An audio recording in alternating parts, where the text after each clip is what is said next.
টি-20-র যুগে এসেও ওয়ানডে ক্রিকেটে একেবারেই ভালো ব্যাটিং করতে পারছেন না বাংলাদেশ জাতীয় ক্রিকেট দলের ব্যাটসম্যানরা। লিটন দাস, তাওহিদ হৃদয়, জাকের আলী অনেকদের ব্যাটিং দুর্দশা কাটছে না টি-20তেও। বাংলাদেশের ব্যাটসম্যানরা যেন মৌলিক ব্যাটিং করতেই ভুলে গেছেন।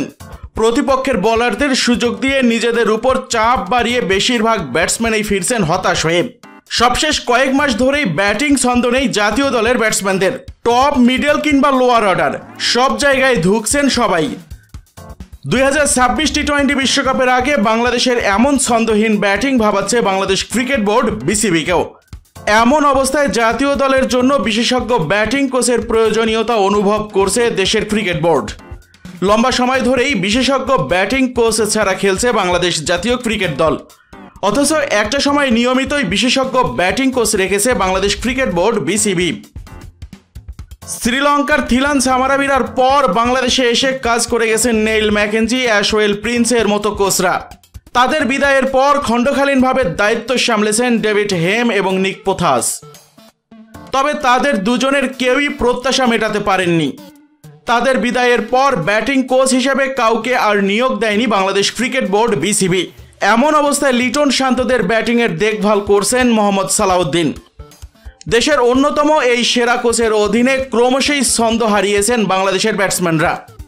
সবশেষ কয়েক সিরিজেই ব্যাটিংয়ে দেখা গেছে দুর্দশা। এমন অবস্থায় আয়ারল্যান্ড সিরিজের আগেই ব্যাটিং কোচ নিয়োগ দিতে চায় বাংলাদেশ ক্রিকেট বোর্ড বিসিবি।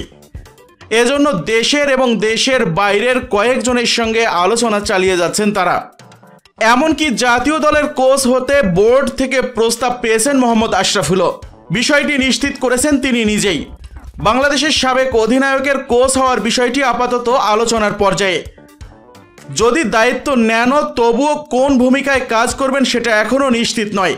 এই প্রসঙ্গে আশরাফুল বলেন, হ্যাঁ, বিসিবি থেকে অ্যাপ্রোচ করা হয়েছে, তাদের সঙ্গে আলোচনা চলছে। সব কিছুই আসলে আলোচনার পর্যায়ে রয়েছে।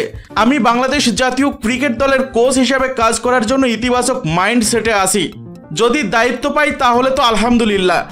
ব্যাটিং কোচ নাকি অন্য কোনো ভূমিকায় সেটা এখনও নিশ্চিত না। দেশের বাইরের কয়েকজনের সঙ্গেও আলোচনা চালিয়ে যাচ্ছে বাংলাদেশ ক্রিকেট বোর্ড বিসিবি। যদিও অস্ট্রেলিয়ান একজনের সঙ্গে আলোচনায় এগিয়েছে অনেকখানি।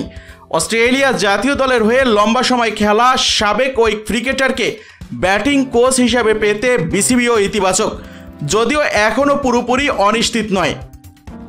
তবে আমিনুল ইসলাম বুলবুল দেশে ফেরার পর বোর্ড সভায় আলোচনা করে ব্যাটিং কোচ চূড়ান্ত করা হবে। কিন্তু দর্শক মণ্ডলী, আপনাদের কাছ থেকে জানতে চাইব, মোহাম্মদ আশরাফুলকে আপনারা বাংলাদেশ জাতীয় ক্রিকেট দলের ব্যাটিং কোচ হিসেবে দেখতে চান কিনা আপনাদের মতামতটি জানিয়ে দিন ইউটিউব চ্যানেল মিক্সার ওয়ার্ল্ডকে। আপনাদের মতামতটি জানাতে ভিডিওটির নিচে কমেন্ট বক্সে কমেন্ট করুন।